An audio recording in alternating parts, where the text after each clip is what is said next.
Rich Dad Poor Dad is a modern classic of personal finance and our favorite finance book of all time. Although the book is controversial and often takes criticism, people still believe it's worth reading. Otherwise, it wouldn't have sold over 32 million copies.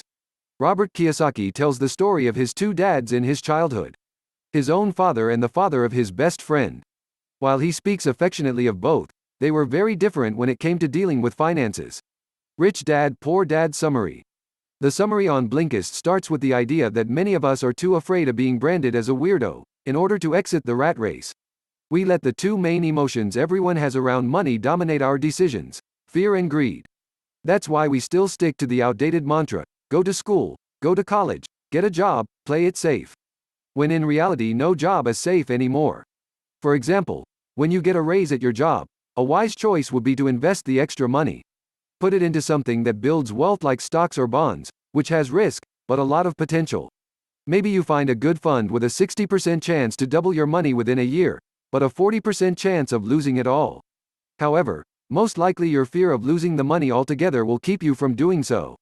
But when your greed takes over, you might then spend the extra money on an improved lifestyle. You might buy a fancy new car, and the payments eat up the money, for instance. This way you're almost certain to lose 100%. This already gives you a glimpse of how important it is to educate yourself financially. Since we receive no financial education in school or college, sadly, this is entirely up to you. Look around and you'll see plenty of financially ignorant people in your own life. Just take a look at local politicians. Is their city in debt? Your mayor might be great, but unfortunately, he probably doesn't know how to deal with money. For the same reason 38% of Americans don't save anything for their retirement. The only way for you to counteract this is to start now. Today is the youngest you'll ever be, so take a close look at what you can and can't afford. This way you'll be able to set realistic financial goals, even if it means waiting for that shiny new BMW. Next, adopt the mindset of work to learn, instead of work to earn.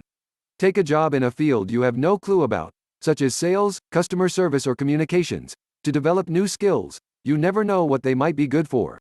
Set aside 5% of your income each month to buy books, courses and attend seminars on personal finance to start building your financial IQ.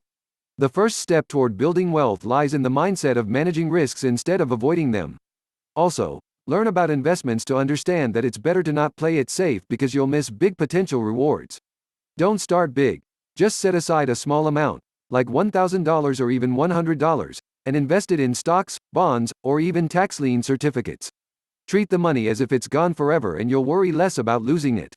As soon as you start your journey towards wealth, you'll realize that it'll be quite a long one. That's why it's important to stay motivated. Kiyosaki suggests creating an I want and an I don't want list.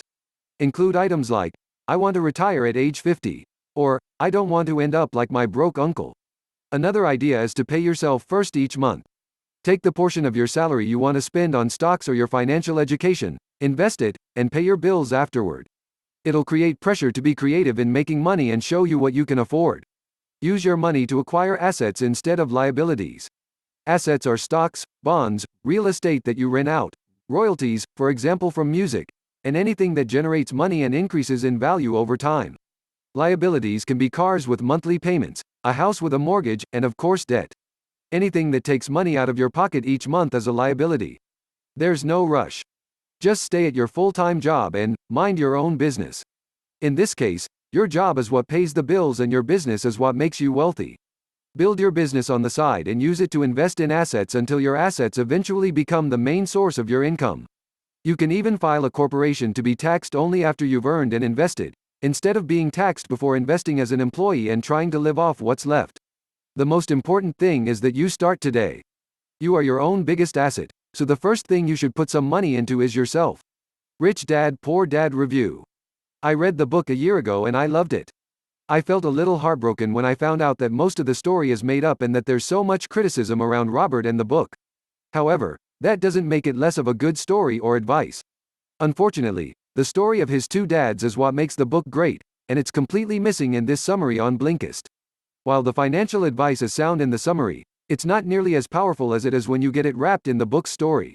The book isn't too long either, and the initial story is mostly covered in the first 50 pages, so I highly recommend you get a copy of the book and read it yourself.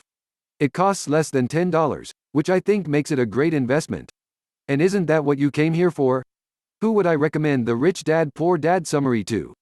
The 9-year-old who just got her first allowance, the 42-year-old who's worried about her job being secure, and anyone who doesn't know what the definition of an asset is.